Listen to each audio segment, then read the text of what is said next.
আমার কোনো শোক নেই, আমার কোনো বিষাদ নেই।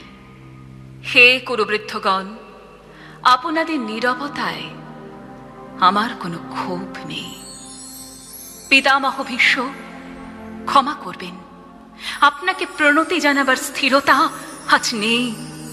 আর কর্ণ, তোমার জন্য ঘৃণাও বড় বেশি মনে হয়।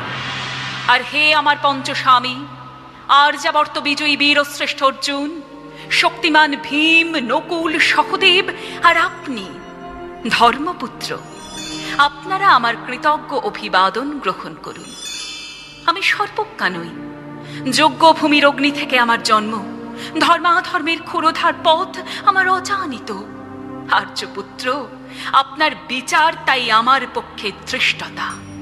আপনার কোনো বিচলন নেই, আপনার ধর্ম আপনাকে রক্ষা করেছে বিকার থেকে।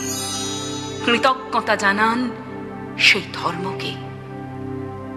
ভীমসেন, তোমাকে আমি ভালোবাসা দিইনি কখনো, তাই তা ফিরেও চাইনি।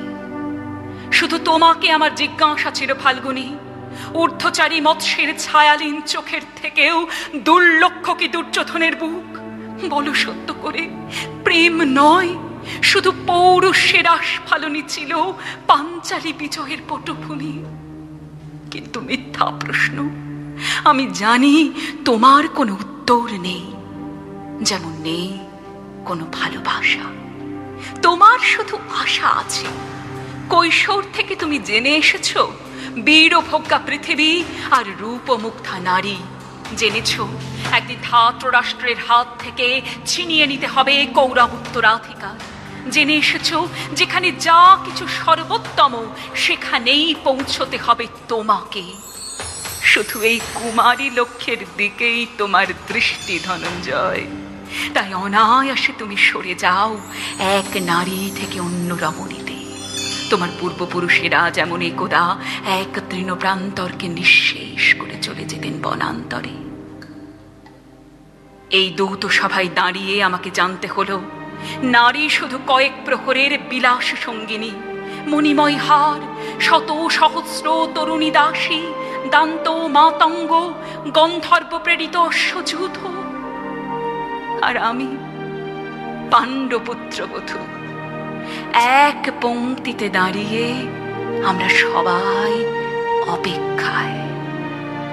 পিতৃগৃহে যেমন দেখেছিলাম আখিরিনীরা দূর গ্রাম থেকে নিয়ে আসে তাদের পশরা, আর তার উপর ঝুঁকে পড়ে লুব্ধ ক্রেতার দল আমাদের ব্যবহার করার জন্য, তেমনি উন্মুখ হয়ে আছে যাঁরা আমার পতির আত্মীয়, আর আমাকে আমাদের বিলিয়ে দিচ্ছেন যাঁরা, তাঁরা আমার পঞ্চস্বামী।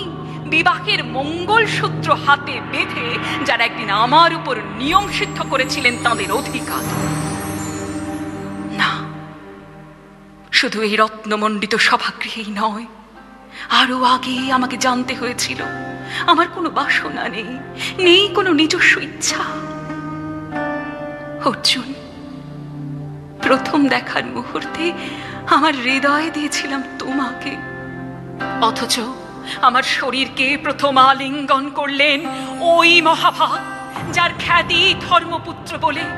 ইন্দ্রপ্রস্থের সৌধ শিখরে যখন আছড়ে পড়ত নববর্ষার জলধারা, আমার কামনা ছুতে চাইতো তোমাকে, আমার অনুৎসুক দেহকে তখন আকর্ষণ করত অন্য কেউ, যে আমার স্বামী। বসন্ত রজনীতে কিংসুকের প্রমত্ত উল্লাস মুহূর্তে তোমার ব্যাকুল বাহু টেনে নিত আমাকে নয়, অন্য কোনো যুবতীকে। বারে বারে আমাকে সন্তানবতী করেছে পুরুষ, কিন্তু তারা প্রত্যেকেই আমার আকাঙ্ক্ষিত নয়। কোনো প্রার্থনা নেই আমার। কুরুবৃদ্ধরা বিলাপ করুন, জ্যেষ্ঠ পাণ্ডব প্রহর গুনুন, কোন পুণ্য লগ্নে ধর্মরাজ্য নেমে আসবে মাটিতে। ভীম, অনুগ্রহ করে স্তব্ধ হও। নকুল, সহদেব, বিচ্যুত হইও না অগ্রজের প্রতি অটল বিশ্বাসে। আর অর্জুন, অন্তঃপুরে যাও, সেখানে তোমার জন্য স্নিগ্ধ শরীর সাজিয়ে রেখেছে তোমার কোনো প্রেয়সী। শোক নয়, লজ্জা নয়, এই রাজগৃহে দাঁড়িয়ে আমি জানলাম, প্রেম নয়, শ্রদ্ধা নয়, অধিকার নয়, নারী শুধু প্রয়োজনের। জানলাম এখানে কোনো ভেদ নেই ধর্মপ্রাণ যুধিষ্ঠির, শক্তিমান ভীম, প্রেমিক অর্জুন আর লোলুপ ধৃতরাষ্ট্রনন্দনদের মধ্যে। প্রতিকার চাইছি না, যা শুধু বিলাসের, সেই বস্ত্র ছিনিয়ে নেয় যদি কোনো দুঃশাসন, নিক। আমি খাচ্ছি না চারপাশে ভাসানের ডিঙায় পশুদের উদ্দাম নাচের ভঙ্গি।